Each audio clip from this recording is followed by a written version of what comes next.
Kinetic News Daily. Glad you could join us. We are live, we are real, and let's get right into the news. We are running on empty everywhere around the world. The fuel shortages are starting to back up. The system, the engineered summer fuel collapse, we can call it. Let's wake up to the shock of it. Welcome back, Kinetic News Daily. I'm Tom, and we are here to pull back the curtain on some massive energy crisis starting to really take hold, and it really hasn't hit yet. People, I don't think, have realized this is just the beginning, and it really hasn't started yet. So everyone is talking about the inflation, which they should be, and it's going to get worse as well. Um, but the real-time monster is the fuel supply, the chain, the way it gets delivered and handed out. Most people are fast asleep on. We haven't hit it hard. We haven't hit the hard part yet. It's coming. The storm is already here. It's just the wave has not hit us yet, but it will. It's on its way. You can see the gas prices moving up in California, and they're going to go up a lot higher. I called it months ago, before the war. I said by this July 4th, California, the state of California's gasoline prices are going to be in the neighborhood, if not above, $9 per gallon. It's all rigged. It's already set up. So that's what's coming. Uh, the media wants you to believe that it's a temporary hiccup, but the truth is the system is running on fumes, and the bad stuff has not even started yet. They're draining the buffers, the prices. Uh, they're ready to explode, and when they do, they start going. They start going. You guys know, everybody remembers how the inflation back in, what was it, 2022? Biden, once it started moving, we talked about it for months and months and months, and yeah. And once it started moving, up and away. Eggs, $9, $10 a dozen. Yeah, remember those days? Fun days. Okay, well, they're probably heading back. I hope not, but yeah, it kind of looks like that big time. But the bad stuff hasn't hit us yet, so get ready. They have drained everything, and I would say we've probably got about a 30 to a 90-day uh, logistics traffic jam going on here, and we've probably gone through about a month and a half of it already. So the absolute breakdown of how the fuel actually gets to you, the people, us, the consumers. Uh, People think at the pump, oil out of the ground, and it's a gas station to the next day. That's not exactly how it happens at all. It doesn't work like that. It takes months and months. And we have been emptying our reserves, depleting them pretty rapidly because of the ongoing blockades, effective closures, the Straits of Hormuz. Since the strikes earlier this spring, the tankers are being forced to completely bypass the region, rerouting massive crude tankers around the Cape of Good Hope. It adds thousands of extra miles to the trip. And these things, these big tankers full of a lot of fuel, a lot of oil. Think about the math this way. These massive ships only travel about 15 miles per hour. 15. 15. And they're leaving Iran, and they're going around the Cape of Good Hope, which is the bottom part of, they're going around the bottom of Africa. And that hurdle, with the new regulations, the security screening, the port backups, It's 30 to 45 days just to get loaded. Just to get loaded, 30 to 45 days. After you're loaded and you pass the the start line so you can actually head on to your mission, wherever that is. Once they finally are loaded, it's another 30 to 45 days transporting that load to its destination. So it's a 60 to 90-day lag for one boatload, one oil tank. 60 to 90-day lag. Think of it as uh, the supply chain isn't just jammed, it's physically running too late to prevent what's coming. And you need to look at it like this. If you're on a highway and there's a wreck all the way up in the 2 miles up in front of you, and it stops traffic 2 miles behind you, as long as it takes them to clear that traffic. And then they get the one lane running, and you know how long it takes. I'm not going to drag it out, but you know how long it takes. So, from when they start clearing the highway and moving traffic along, where you are 2 miles back, you're going to wait another half an hour, 30 minutes more before that bumper in front of you moves so you can actually start moving. So now put that on a line with 30 to 45 days to get loaded, and then another 30 to 45 days to get to your destination, and then add that for these 10,000 ships that are out there with fuel or waiting to be fueled. So it is physically running too late to prevent what's incoming. And just in time, the supply chains fail when the global choke points close down. Uh, the illusion is draining the buffer. It's draining everything. Now, the establishment tells you, don't worry, we have it.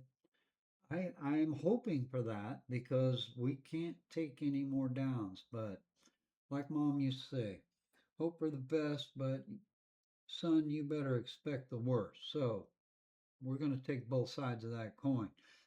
Strategic petroleum reserves, if we look at the actual numbers, flowing a massive 172 million barrels, 172 million barrel emergency release. It's coordinated earlier this year in response to the Middle East supply. That's what's been released. Now, it has plummeted to roughly 243 million barrels. To put that in perspective, it's almost depleted. It is the most depleted and lowest level that America's safety net has seen since, well, 1982. 1982. I was in graduating high school then. And if we remember right, then history, we were doing this because of Iran. Then. And here we are again. So, how history does repeat itself. We are operating in the thinnest margins since 1982. Uh, this is the Reagan, since the Reagan administration, everybody. And here's the kicker: even though there's still reserves left, the crude oil sitting in the salt caverns in Texas, Louisiana, well, they're ready to go online tomorrow. It has to be pumped out. sent through pipelines, heavily refined into gasoline, diesel, the domestic refinery capacities already pushed to maximum absolute limit. Those will start coming offline because of the massive use that they're getting, and no doubt have not been maintained like everything else, falling apart all around this country. Furthermore, uh, trying to refill the reserves is an uphill battle, big time.